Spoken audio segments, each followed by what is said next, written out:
Hello बच्चों, कैसे हैं आप लोग। आशा करता हूं कि आप लोग अच्छे होंगे। हमने शुरू किया था measurements, units and measurement class 9th Pearson IIT foundation series physics से, ठीक है, जिसमें हमने एक लेक्चर ऑलरेडी रिकॉर्ड कर लिया है। अगर आपने नहीं देखा है तो पहले उसे देखें। उसमें सिंपल सी बात हमने करी थी कि व्हाट एवर द क्वांटिटी जो आप मेज़र कर सकें वही आपकी क्या है, फिज़िकल क्वांटिटी। जैसे लेंथ है उसको आप मेज़र कर सकते हैं मीटर में, सेंटीमीटर में, तो आप उसको फिज़िकल क्वांटिटी कहेंगे। टाइम है उसको सेकंड में, मिनट में मेज़र करते हैं तो उसको हम बोलेंगे फिज़िकल क्वांटिटी।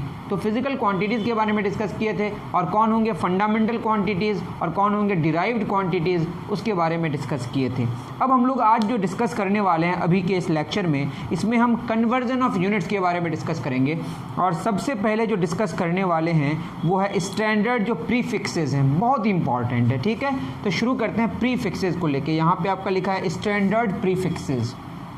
बेसिकली हम इसको एसआई प्रीफिक्स कहते हैं, एसआई प्रीफिक्स। कुछ प्रीफिक्सेस तो आप ऑलरेडी जानते होंगे, जैसे आपने सुना होगा kilometre, millimetre, centimetre, milligram, centigram, इनको आप सुने होंगे। मैं आपको शुरू से बताने की कोशिश कर रहा हूँ। जैसे अगर मैं बोलूँ 1 kg, तो यहाँ पे अगर देखें ये है आपका के मीन्स किलो, ठीक है, और जी क्या है, ग्राम। ग्राम यूनिट है किसका, ग्राम इज द यूनिट ऑफ मास, ठीक है। बेसिक यूनिट आपका ग्राम ही है, लेकिन उसके पीछे क्या लगा हुआ है, किलोग्राम, किलो लगा हुआ है। किलोग्राम अलग बात है कि एक ऐसा यूनिट एक्सेप्ट किया गया है, लेकिन बेसिक जो यूनिट है वो ग्राम है, उसके पीछे हमने क्या लगाया, किलो। अगर आप इसको कन्वर्ट करेंगे, आप जानते हैं या नहीं जानते हैं, लेकिन आपने कन्वर्ट किया ही होगा कि 1 किलोग्राम में 1000 ग्राम्स होते हैं। दैट मीन्स कि ग्राम के साथ हमने क्या मल्टीप्लाई किया, 1000, और हमने यहाँ छोड़ा क्या, किलो। दैट मीन्स कि जहाँ जहाँ किलो होगा वहाँ वहाँ 1000 होगा। किलो मतलब ही आपको याद रखना है कि 1000 होता है, क्योंकि किलो हटाया तो 1000 दिया। सिंपल सी बात है। तो आपने क्या जाना कि किलो का सिंबल हमने क्या इस्तेमाल किया, के, और यहाँ पे हमने क्या लिखा, 1000। 1000 का मतलब 10 raise to the power of 3। तो मैं अगर आपको यहाँ पे बोलूँ कि 1 किलोग्राम इज इक्वल टू 10 पे पावर या 10 raise to the power of 3 gram, या आप कह सकते हैं 10 raise to the power of 3 gram is equal to 1 kilogram, या 1 gram is equal to 1/10 raise to the power of 3 kilogram, या 10 पे पावर 3 ऊपर जाएगा तो क्या होगा, -3 किलोग्राम, या यही होगा 0.001 किलोग्राम, या यही क्या होगा 1/1000 किलोग्राम। तो आप सिंपल सी बात ये जाने कि हमने क्या किया कि किलो को जब हटाया, रिमूव किया, उसके बदले में हमने 10 raise to the power of 3 दिया, और अगर किलो लगाया तो 10 raise to the power of -3 दिया। इतनी बात आपको दिमाग में रखना है कि किलो को हटाने के लिए 10 पे पावर 3 और किलो को लगाने के लिए 10 पे पावर -3, ठीक है। तो जो भी आपको चार्ट में नज़र आएगा वो हटाने के लिए नज़र आएगा, ठीक है। क्लास 7th और 8th में दूसरे तरीके से बताया जाता है, एकदम बच्चे के तरीके के हिसाब से, लेकिन आप चूंकि बड़े हो गए हैं तो मुझे लगता है कि आपको एक बात तो समझ आ गई कि किलो के लिए 10 पे पावर 3, किलो को रिमूव करने के लिए 10 पे पावर 3, तो किलो लगाने के लिए क्या होगा, 10 पे पावर -3। अब इसका इस्तेमाल अगर हम करें 1 किलोमीटर लिखें तो कितना हो जाएगा, बोलिए, 10 पे पावर 3 मीटर, मतलब 1000 मीटर। अगर मैं बोलूँ 1 मीटर कितने किलोमीटर्स होंगे, 10 पे पावर -3 किलोमीटर। एग्जैक्टली वैसे ही अगर मैं बोलूँ कि 1 किलो जूल कितना होगा, 10 पे पावर 3 जूल, तो 1 जूल कितना किलो जूल होगा, 10 पे पावर -3 किलो जूल। तो मुझे लगता है कि आपने किलो के बारे में अच्छे से समझा होगा। जहाँ पे किलो होगा उसका मतलब ही 1000 है। जैसे आप YouTube में अगर देख रहे हैं मेरे वीडियोज़ को, अगर किसी वीडियो में 1 के व्यूज़ लिखा हुआ है, अलग बात है आपके इसमें YouTube में के को कैपिटल इस्तेमाल किया जाता है, लेकिन के बेसिकली स्मॉल है। तो 1 किलो व्यूज़ अगर है, 1 किलो व्यूज़ का मतलब क्या है कि आप अप्रॉक्सीमेटली वहाँ पे कितने व्यूज़ हैं, 1000 व्यूज़। वहाँ पे 1 के ही के आसपास रहता है। अगर 1007 व्यूज़ भी हो तो आपको 1 के व्यूज़ ही दिखाएगा, ठीक है, वो अलग बात है। तो आपने ये देखा कि 1 किलो का मतलब 1000, यहाँ व्यूज़ है तो यहाँ व्यूज़ हो गया, यहाँ मीटर है तो यहाँ मीटर हो जाएगा, ग्राम है तो ग्राम हो जाएगा। 1 किलो रसगुल्ला तो 1000 रसगुल्ले हो जाएंगे। तो किलो का मतलब 1000, जब जब किलो हटाएंगे तब तब आपको 10 पे पावर 3 मल्टीप्लाई करना पड़ेगा, जब जब किलो लगाएंगे तो 10 पे पावर -3 मल्टीप्लाई करना पड़ेगा या 1000 से डिवाइड करना पड़ेगा। तो ये बात थी किसकी? किलो की। तो बस ग्राम में नहीं, ये कहीं पे भी अप्लाई हो सकता है, यूट्यूब के व्यूज़ में भी इस्तेमाल हो सकता है, सब्सक्राइबर में भी इस्तेमाल हो सकता है कि 1000 सब्सक्राइबर्स मतलब 1 किलो सब्सक्राइबर्स। क्लियर है? उसी तरीके से आगे बढ़ें। अगर किलो की बात समझ आ गई अगर, तो हमें समझना है किसके बारे में? मिली के बारे में। 1 mg, आप अक्सर देखे होंगे दवाई में बोला था इतना mg, 2 mg, 3 mg, ठीक है। तो 1 mg का क्या मतलब है भाई? 1 mg का मतलब होता है m stands for milli and g stands for gram and gram is the unit of mass. इससे पीछे हमने क्या लगाया? मिली। आपने अक्सर सुना होगा 1 मिलीग्राम का मतलब होता है 1/1000 ग्राम, ठीक है। दैट इज 10 पे पावर -3, +3 ऊपर गया तो -3।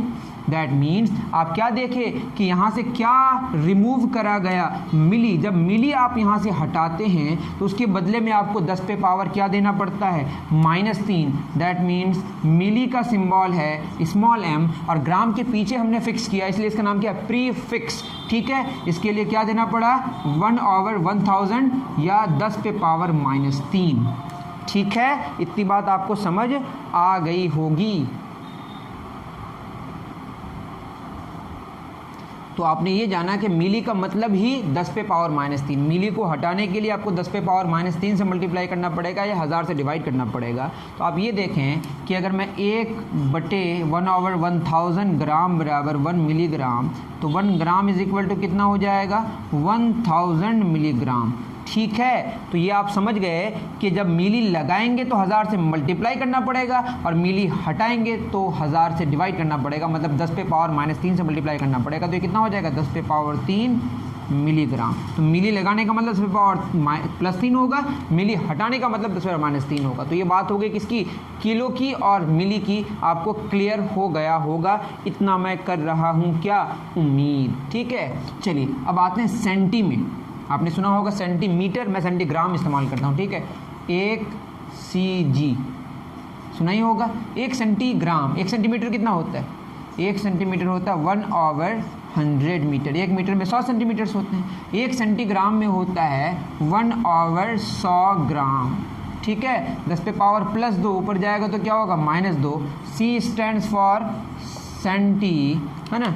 C stands for centi and G stands for gram. Gram किसका यूनिट है? मास का। तो ग्राम के पीछे हमने क्या फिक्स किया? सेंटी। उसको हटाने के लिए हमने क्या लिया? 10 पे power -2। That is 1/100 gram is equal to 1 centigram. तो 1 ग्राम में कितने सेंटीग्राम्स होंगे? 100 सेंटीग्राम्स। बात समझ आ रही है? 1 ग्राम में 100 सेंटीग्राम्स। लेकिन सेंटी को हटाने के लिए हमने क्या दिया? 10 पे पावर -2। तो आपको यहाँ पे लर्न करना है कि सेंटी का सिंबल स्मॉल c है, जो फिक्स किया जाता है ग्राम या मीटर या जूल के पीछे, जिसके लिए आपको क्या लगेगा? 1/100 या 10 पे पावर -2, ठीक है। नेक्स्ट हम लोग चलेंगे, जब सेंटी जान लिए तो हमें जानना पड़ेगा हेक्टो के बारे में। किसके बारे में? हेक्टो के बारे में, ठीक है। अगर मैं लिखूँ 1 hg का मतलब 1 hectogram. H stands for hecto and G stand for gram. तो 1 हेक्टोग्राम में होता है 100 ग्राम्स या बोलेंगे 10 पे पावर 2 ग्राम्स। दैट मीन्स कि हेक्टो का मतलब ही 100 है। हेक्टो का मतलब ही 100 है। तो हेक्टो को अगर हटाएं, इसका सिंबल H होता है जो किसी यूनिट के पीछे लगता है, प्रीफिक्स करते हैं, इसका मतलब होता है 100 या 10 पे पावर +2। तो हेक्टो अगर हम हटाएंगे तो 10 पे पावर +2 होगा, लगाएंगे तो 10 पे पावर -2 होगा। तो ये कहानी हो गई +3 -3 वाले पावर की 10 पे पावर और +2 और -2 वाले पावर की बात हो गई। अब बात करेंगे +1 और -1 की, और उसके अलावा जो भी होगा वो हम याद कर लेंगे, ठीक है। नेक्स्ट बात करेंगे डेसी और डेका की। 1 डेसीग्राम, 1 डेसीमीटर सुने होंगे आप, चलिए डेसीमीटर इस्तेमाल करते हैं। D stands for deci, symbol क्या है? D। M stands for metre. Metre length का यूनिट है, उसके पीछे हमने डेसी फिक्स किया, इसका मतलब है ये 1/10 मीटर है, ठीक है। मतलब 10 पे पावर +1 ऊपर जाएगा तो क्या होगा? -1 metre. That is 1/10 metre is equal to 1 decimetre. That is 1 metre is equal to 10 decimetres. That means कि जब जब डेसी हटेगा तो लगेगा 10 पे पावर -1 से मल्टीप्लाई हो जाएगा, और जब जब डेसी मल्टीप्लाई होगा तो आपको 10 से मल्टीप्लाई करना पड़ेगा 10 पे पावर +1 से। तो कहानी क्या हो गई, डेसी और डेका की, डेसी पहले हुआ, डेसी स्मॉल डी, इसके लिए क्या 10 पे पावर +1, 10 या 10 पे पावर +1। ठीक है, अब आते हैं डेका की। डेका, डेसी सीख लिए तो डेका भी होता है, DECA डेका, इसका सिंबल है DA, ये होता है 10 पे पावर -1, ठीक है, या 1/10। तो हमने क्या क्या जान लिया, किलो, मिली, सेंटी, हेक्टो, डेसी और डेका। इसके अलावा और भी होता है, ठीक है, इनको बोलते हैं हम लोग SI प्रीफिक्सेस। क्या कहते हैं इनको, SI प्रीफिक्सेस। अगर आप 10 पे पावर 6 की बात करें उसको बोलेंगे मेगा। क्या बोलेंगे इसको, मेगा। ठीक है, क्या बोलेंगे बाबू सब, मेगा। तो मेगा, ठीक है, कैपिटल M इसका सिंबल है, ये होता है 10 पे पावर 6। ठीक, मतलब इसको हटाएंगे तो 10 पे 1 मेगाग्राम, 1 मेगा मीटर, तो क्या हो जाएगा 10 पे पावर 6 मीटर, 1 मिलियन मीटर। ठीक है, और अगर 1 मीटर की बात करें तो 10 पे पावर -6 मेगा मीटर हो जाएगा। उसी तरीके से अगर हम मेगा से आगे बढ़े, मेगा का जस्ट रेसिप्रोकल की अगर बात करें तो वो होता है माइक्रो, इसका सिंबल है म्यू। क्या इसका सिंबल है, म्यू। ये होता है 10 पे पावर -6। क्या होता है ये, 10 पे पावर -6, दैट इज माइक्रो। हटाएंगे अगर, जैसे मैं लिखूँ 1 माइक्रोग्राम, तो ये हो जाएगा 10 पे पावर -6 ग्राम। तो माइक्रो के लिए क्या लगेगा, 10 पे पावर -6। उसी तरह से अगर आगे बढ़े, मेगा हो गया, माइक्रो हो गया, अगर मेगा से ऊपर जाएँ तो होता है गीगा। ठीक है, कैपिटल G इसका सिंबल है, ये होता है 10 पे पावर +9। और अगर हम और आगे बढ़ें, मतलब गीगा का रेसिप्रोकल लें तो वो होगा आपका नैनो।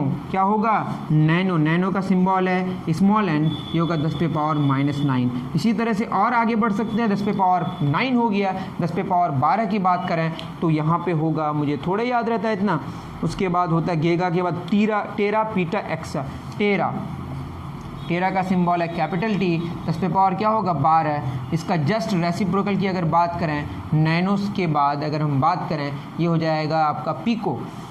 क्या हो जाएगा, पीको। इसका सिंबल है स्मॉल p, 10 पे पावर क्या होगा -12। इसी तरीके से अगर हम आगे बढ़ें तो आगे बढ़ते जाएंगे भाई, क्यों नहीं बढ़ेंगे। 10 पे पावर 12 हो गया, 10 पे पावर 15 की अगर बात करें और यहाँ पे क्या होगा 10 पे पावर -15। तो ये अगर टेरा है तो उसके बाद क्या होगा पीटा। पीटा का सिंबल होगा हमारा, अगर मैंने गलत किया तो देख लेते हैं, पीको 10-12, ठीक है, नैनो क्या पीको, ये पीटा, टेरा पीटा, पीटा का देख लेते हैं, पीटा 15। अगर मैंने यहाँ पे कुछ गलती किया तो देख लीजिएगा आप, ठीक है। तो ये पीटा कैपिटल P इसका सिंबल है, और इसका जस्ट क्या होता है फेम्टो, स्मॉल f। ये बहुत ही इंपॉर्टेंट है, 1 फेम्टोमीटर। ठीक है, ये होता है 10 पे पावर -15 मीटर, और फेम्टोमीटर को हम लोग बस फर्मी भी कहते हैं। उसी तरह से 1 माइक्रोमीटर बराबर 10 पे पावर -6 मीटर होता है, और इसको हम लोग बस कहते हैं माइक्रोन। ठीक है, माइक्रोन। तो 1 माइक्रोन का मतलब 1 माइक्रोमीटर, 1 फर्मी का मतलब 1 फेम्टोमीटर। उसके बाद फिर आता है, अगर आप आगे बढ़ेंगे तो आपको मिलेगा, क्या मिलेगा भाई, पीटा हो गया, एक्सा, जेटा, योट्टा। तो वो सब आप खुद लिख सकते हैं अपनी किताब से, मैंने फेम्टो तक बता दिया। ठीक है, इस तरीके से और भी आगे आप इंटरनेट में सर्च कीजिएगा तो मिल जाएगा। तो ये बिल्कुल मतलब ये छोटी मोटी कहानी थी जो आपको समझ आ गया होगा, उतार लीजिए। ठीक है, तो ये कहानी है किसकी, SI प्रीफिक्सेस की। इसका इस्तेमाल जो हम करेंगे, कहाँ करेंगे, देखिए अगर मैं बोलूँ, अगर वहीं तक मैं भी अटका रहूँ किलो, मिली, सेंटी, हेक्टो, डेसी और डेका में, मैं अगर बात करूँ, मैं अब वॉल्यूम के बारे में डायरेक्ट बात करूँ, अगर वॉल्यूम, ठीक है, तो वॉल्यूम का जो SI यूनिट है वो क्या होता है बताइए, आपने पढ़ा होगा, ये होता है मीटर क्यूब। इसका जो CGS यूनिट होता है वो क्या होता है, सेंटीमीटर क्यूब। मैं अगर इन दोनों में रिलेशन की भी बात करूं तो आप बोलिए 1 मीटर क्यूब में कितने सेंटीमीटर क्यूब होते हैं, तो 1 मीटर में कितने सेंटीमीटर्स होते हैं, 100 सेंटीमीटर्स। ठीक है। तो आप 1 मीटर क्यूब में बोलेंगे 100 सेंटीमीटर क्यूब होंगे, ऐसा कहना गलत है। पहले तो ये आप नोट डाउन कर लें, ठीक है। क्या सही होगा? 1 मीटर क्यूब का मतलब होगा 1 metre into 1 metre into 1 metre, 1 metre length, 1 metre breadth, 1 metre height से बना जो आपका क्यूबॉइड होगा, उसका जो साइज़ है अंदर, उसके अंदर जो कैपेसिटी है 1 मीटर क्यूब का, ठीक है। 1 मीटर में 100 सेंटीमीटर होते हैं, दूसरे 1 मीटर में भी 100 सेंटीमीटर लिखेंगे, इसमें भी कितना 100 सेंटीमीटर, दैट इज़ कितना 100 100 100, ठीक है।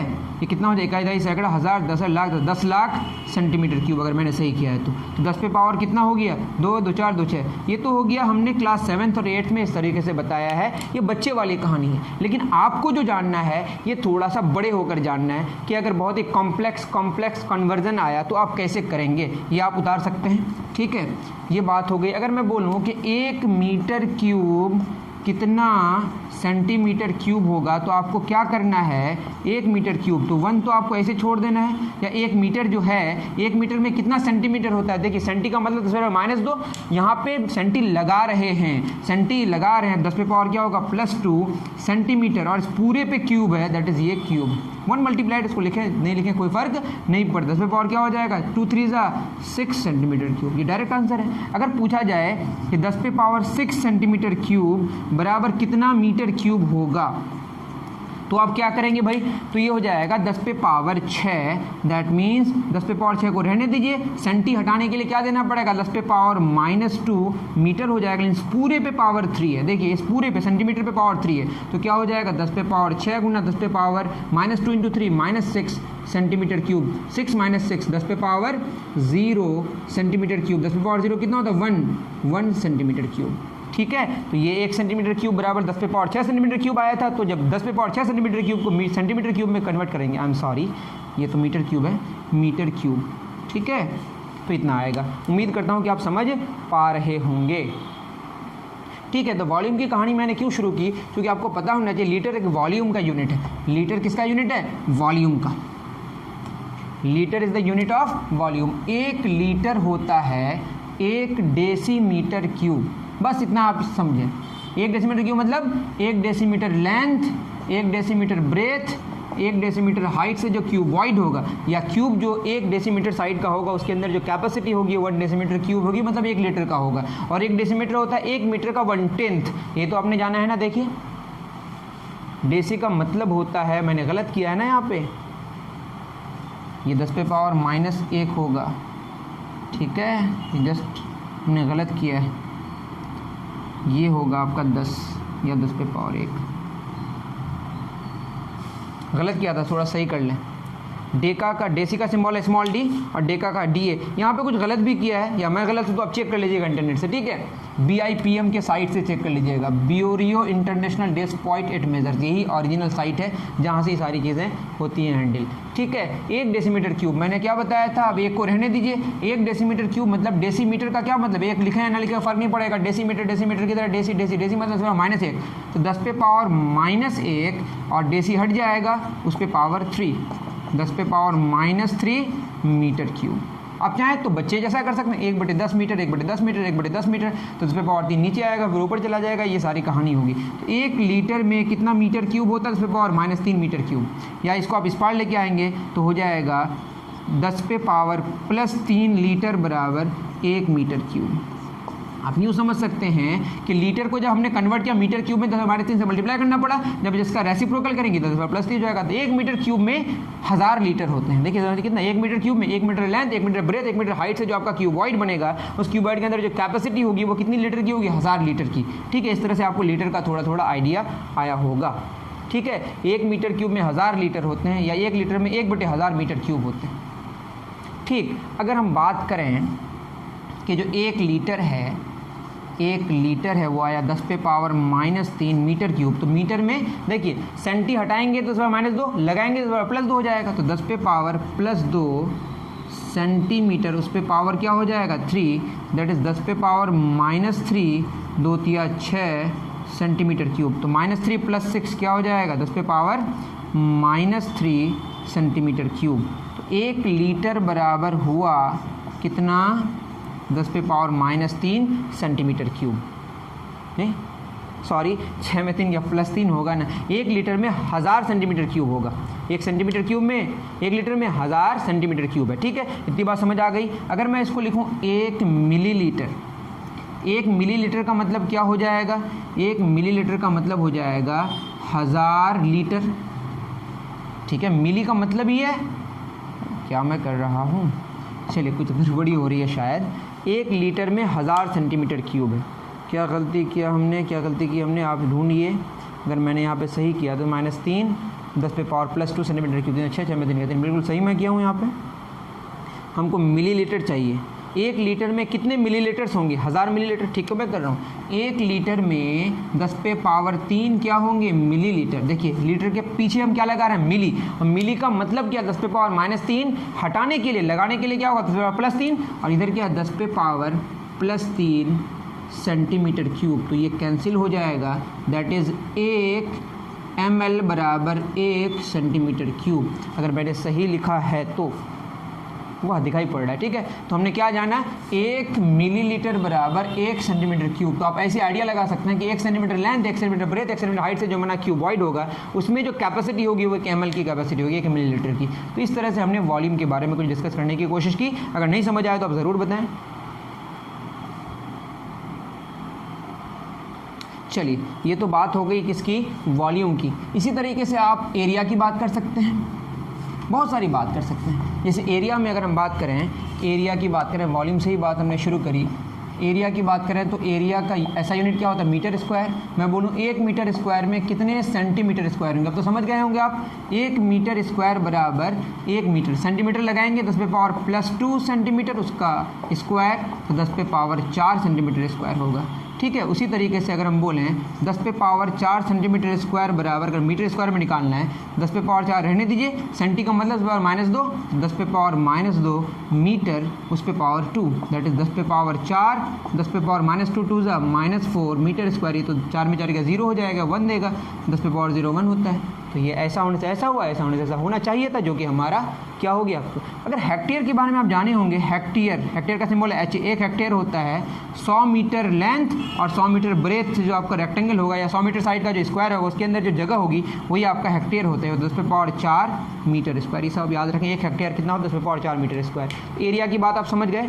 एरिया को मीटर स्क्वायर को सेंटीमीटर स्क्वायर में कन्वर्ट करना सीख लिए, और सेंटीमीटर स्क्वायर को मीटर स्क्वायर में कन्वर्ट करना सीख लिया। अगर पूछता कि बताइए 1 सेंटीमीटर स्क्वायर कितना मीटर स्क्वायर होगा, तो 1 सेंटीमीटर स्क्वायर, तो 1 को छोड़ दिया, 10⁻−2 मीटर, उस पर पावर +2, 10⁻−4 मीटर स्क्वायर। ये एक स्टैंडर्ड वे, आप चाहें तो ऐसे भी निकाल सकते हैं। 1 सेंटीमीटर गुना 1 सेंटीमीटर बच्चे की तरह, 1/100 मीटर गुना 1/100 मीटर, 1/10⁻4, तो 1/10⁻4 मीटर स्क्वायर। इस तरीके से आप निकाल सकते हैं आप चाहें तो। ये बच्चे वाला तरीका हो गया। ठीक है, ये बात हो गई एरिया और वॉल्यूम की। अब अगर आगे बढ़ें थोड़ा सा, जो बहुत ज़्यादा इंपॉर्टेंट है, उसको बोलते हैं डेंसिटी। डेंसिटी का फॉर्मूला क्या होता है? मास ओवर वॉल्यूम। ठीक है, इसका ऐसा यूनिट क्या होता है? किलोग्राम पर मीटर क्यूब। क्वेश्चन में बोला जाए कि बताइए 1 किलोग्राम पर मीटर क्यूब बराबर, इसको आप बताएं कि ग्राम सेंटीमीटर -3 में कितना होगा।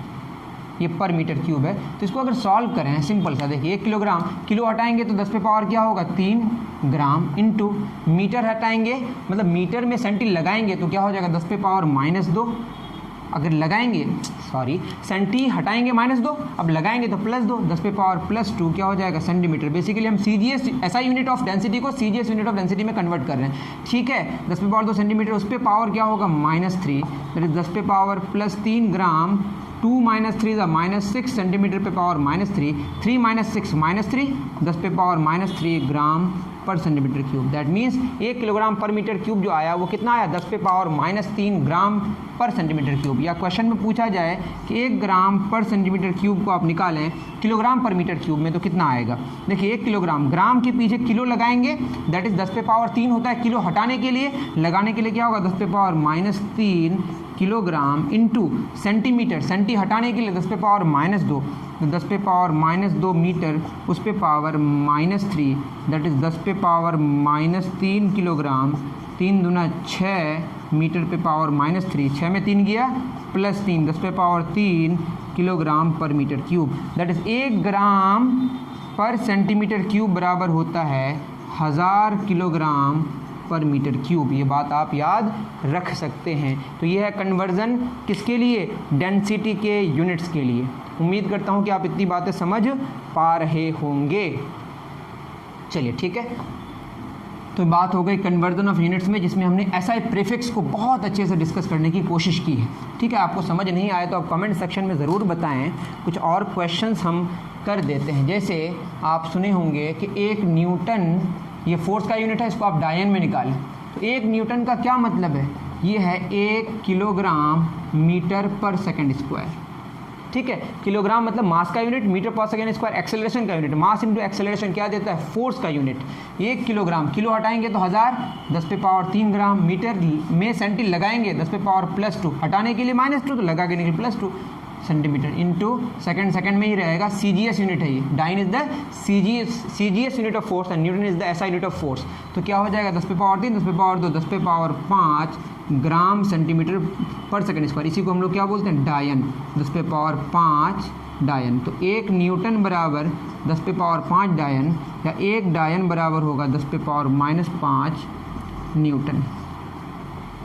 ठीक है, ये सारी बात है। उस तरह से आपको क्वेश्चन आ सकता है जूल और अर्ग में कन्वर्जन। किसमें, जूल और अर्ग में। इतना उतार लें, जूल मतलब ऐसा यूनिट ऑफ वर्क या एनर्जी। 1 जूल बराबर कितना अर्ग्स होगा। तो erg CGS unit of energy है, जूल ऐसा यूनिट ऑफ एनर्जी है। 1 जूल होता है 1 newton metre force into displacement. 1 newton कितना डायन, 10 पे पावर 5 डायन। 1 मीटर कितना सेंटीमीटर, 10 पे पावर 2 सेंटीमीटर। तो ये आ जाएगा 10 पे पावर 7 डायन सेंटीमीटर। और डायन सेंटीमीटर को हम लोग शॉर्ट में बोलते हैं अर्ग। 1 जूल बराबर 10 पे पावर 7 अर्ग, या 1 अर्ग बराबर 10 पे पावर -7 जूल। ठीक है, इतना उतार लीजिए। बहुत अच्छा। अब एक जो बहुत ही इंपॉर्टेंट क्वेश्चन है जो आपकी किताब में है, वो क्वेश्चन को ठीक से नहीं लिखा है, मैं आपको बता दे रहा हूँ। जी होता है capital G, universal gravitational constant है, वो होता है 6.7 अप्रॉक्स 10 पे power -11 newton per metre square per kilogram square. यही होता है ना, F = G m1m2/r²। Newton metre square per kilogram, I am sorry, newton metre square per kilogram square होता है। Newton metre square per kilogram square. तो इसको अगर हम CGS में निकालें तो आप बोलिए 6.7 × 10⁻11। ये तो ऐसे ही रहेगा, ये साइंटिफिक नोटेशन है, ये हो सकता है दूसरे लेक्चर में बता दें। और 1 न्यूटन में कितना डायन होता है अभी जाने, 10 पे पावर 5 डायन मीटर, दैट इज 10 पे पावर 2 सेंटीमीटर का स्क्वायर। किलो हटाएंगे 10 पे पावर क्या हो जाएगा, +3 ग्राम, उस पे पावर क्या, -2। ठीक है, तो ये होगा 6.7 10 पे पावर -11 × 10 पे पावर 5 डायन, 10 पे पावर 2 दूना 4 सेंटीमीटर स्क्वायर, 3 दूना -6 ग्राम पे पावर -2, दैट इज 6.7 10 पे पावर -11 +5 +4 -6 डायन सेंटीमीटर स्क्वायर पर ग्राम स्क्वायर। तो ये हो जाएगा 6.7 10 पे पावर 5 4 9 11 6 17 डायन सेंटीमीटर स्क्वायर पर ग्राम स्क्वायर। दैट इज कितना हो जाएगा, 9 में 17 गया -8, आई एम सॉरी, नॉट 17 नहीं, सही है तो शायद, हाँ ठीक है, -8 डायन सेंटीमीटर स्क्वायर पर ग्राम स्क्वायर। अगर हमने सही किया है तो आप देख लीजिएगा। ठीक है, तो ये आपका कैपिटल जी का कन्वर्जन मैंने किया किसमें, ऐसा यूनिट से CGS में। इस तरीके से क्वेश्चन है जिसमें दिया हुआ डायमेंशन गिवन है। क्या गिवन है यहाँ पे, 10 पे पावर 6 माइक्रोमीटर = 1 मीटर। ये सब तो मैंने बता दिया, आप देख लीजिएगा, समझ आ जाएगा। ठीक, एक क्वेश्चन है जैसे 45 में लेवल 2 का 45 आप निकाल सकते हैं। लेवल 2 का 45 क्या कह रहा है, ये ml2 बोला है, एक कोई फिजिकल क्वांटिटी जिसका डायमेंशंस गिवन है ml2 t-3। ठीक है, इसमें बोला है कि इसमें जो यूनिट आएगा ऐसा यूनिट और CGS यूनिट में रिलेशन बोला है। किसमें, तो CGS यूनिट और ऐसा यूनिट में। तो इसका CGS यूनिट क्या होगा, CGS यूनिट ये हो जाएगा मास का ग्राम, लेंथ मीटर स्क्वायर, और ये सेकंड का तो सेकंड ही रहता है। ठीक है, ml2 t-3 यही तो है। और इसका ऐसा यूनिट क्या हो जाएगा बताइए, किलोग्राम, सॉरी ये तो सेंटीमीटर स्क्वायर होगा, मीटर स्क्वायर सेकंड -3। तो 1 ग्राम सेंटीमीटर स्क्वायर सेकंड -3 को अगर हम किलोग्राम मीटर स्क्वायर पर सेकंड क्यूब में निकाला है तो 1 ग्राम में कितने किलोग्राम होंगे? 10 पे पावर -3 किलोग्राम। क्यों ऐसा हुआ? चूंकि किलो हटाने के लिए 10 पे पावर +3 तो लगाने के लिए -3। सेंटीमीटर 10 पे पावर क्या होता है? -2 हो जाएगा, सेंटी हटाएंगे तो उस पे पावर +2 और सेकंड तो हमारा सेकंड ही रहेगा। 10 पे पावर -3 किलोग्राम, 10 पे पावर -2 2 ज़ा 4 मीटर स्क्वायर सेकंड -3 -4 कितना हो जाएगा? -7 किलोग्राम मीटर स्क्वायर सेकंड -3। तो सीजीएस और एसआई में क्या हो गया? संबंध हो गया। तो 1 ग्राम सेंटीमीटर स्क्वायर पर सेकंड क्यूब बराबर हो गया 10 पे पावर -7 किलोग्राम मीटर स्क्वायर पर सेकंड क्यूब, या 1 किलोग्राम मीटर स्क्वायर पर सेकंड क्यूब बराबर 10 पे पावर +7 ग्राम सेंटीमीटर स्क्वायर पर सेकंड क्यूब। इस तरह के क्वेश्चंस आप समझ पा रहे होंगे। एक इम्पॉर्टेंट बात यह है कि आप जान ही लें, एक होता है साइंटिफिक नोटेशन। क्या होता है? Scientific notation. इतना आप नोट डाउन कर लें, क्योंकि इसके साथ इसको हम करा ही देते हैं। साइंटिफिक नोटेशन ये क्या होता है? किसी भी नंबर को आप a इंटू बी पे पावर a इंटू 10 पे पावर b के फॉर्म में आप लिख सकते हैं। कोई भी बड़ा या छोटा नंबर को a होता है 0 से बड़ा और बराबर भी हो सकता है, सॉरी 1 से बड़ा या बराबर, और छोटा किससे होता है? 10 से। 10 के बराबर नहीं हो सकता। और b कोई इंटीजर होगा, ठीक है, b बिलोंग्स टू इंटीजर। जैसे एक नंबर है 13540 13540, तो इसको आप क्या लिख सकते हैं? 1.3540 इंटू क्या लिखेंगे? 40 10 पे पावर 4, मतलब 10,000 मल्टीप्लाई करना पड़ेगा। That is 1.354 10 raise to the power of 4। तो ये आपका 1 और 10 के बीच में आ गया और ये 4 इंटीजर हो गया। इसको बोलते हैं हम लोग ऑर्डर ऑफ मैग्नीट्यूड। क्या बोलते हैं इसको? Order of magnitude. इसका ऑर्डर ऑफ मैग्नीट्यूड कितना हो गया? 4। इतनी सिंपल सी बात है। दूसरी बात ये है कि अगर मान लेते हैं आपके पास 0.00123 है, तो इसको कैसे लिखेंगे? 1.23 डिवाइड कितना से करेंगे? 1 2 3 हज़ार से। दैट 1.23 बटे 10 पे पावर +3। 1.23 10 पे +3 ऊपर जाएगा तो क्या होगा? -3। इसका ऑर्डर ऑफ मैग्नीट्यूड क्या हो गया? -3। तो ये है किसकी कहानी? साइंटिफिक नोटेशन की कहानी। ठीक है, इतनी बात आप समझ पाए होंगे। एक बात और है, जैसे टाइम का मेजरमेंट में यहाँ पे लिखा एक मीन सोलर डे, मतलब एक दिन कितने दिन का होता है? एक दिन कितने घंटे का होता है? जो हम 24 घंटे का होता है। कितना दिन का होता है? 24 घंटे का। इतनी बात आप उतार लिए। चलिए, एक दिन कितने घंटे का होता है? 24 घंटे का, इसमें कोई शक नहीं है। वो मीन सोलर डे बोलते हैं उसको अच्छे तरीके से। एक डे, एक मीन सोलर डे कितना हो गया? 24 आवर्स। और अगर हम बोलें 1 घंटा, 1 घंटा में क्या होता है? 1 घंटे में जो डे का 1/24 हो जाएगा, 1/24 डे। ठीक है, आप खुद सोचें हैं 24 घंटे बराबर 1 दिन, तो 1 घंटा बराबर क्या होगा? 1/24 दिन। सिंपल सी बात है भाई, इसमें क्या है? अगर मैं बोलूँ 1 मिनट, तो 1 मिनट बराबर क्या हो जाएगा? 1 मिनट बराबर हो जाएगा, ये हो जाएगा 1/1। 60 मिनट बराबर क्या होता है? 1 घंटा। तो 1 मिनट बराबर क्या होगा? 1/60 घंटा। तो ये होगा 1 आवर 60 आवर। और 1 आवर होता है 1/24 दिन, दैट इज़ 1/, ये हो जाएगा 1440 डे। इस तरीके से आप कर सकते हैं। उसी तरह 1 सेकंड की अगर बात करें तो 1 सेकंड हो जाएगा 1/60 मिनट, या 1/60 गुना 1/60 आवर, मतलब 1/60 गुना 60। और 1 घंटा क्या होता है? 1/24 डे। दैट मीन्स ये हो जाएगा आपका 1/86,400, 1/86,400 डे। तो 1 सेकंड होता है 1 आवर 86,400 डे। इस तरह से 1 साल क्या होता है, ये सारी बातें आपको लिखी हुई आप पढ़ेंगे तो आपको समझ ज़रूर आएगा। ठीक है, अगर आपको कहीं पे भी परेशानी हो तो मुझे ज़रूर बताएं। फिर मिलेंगे हम लोग नेक्स्ट वीडियो में। थैंक यू वेरी मच मेरे प्यारे बच्चों।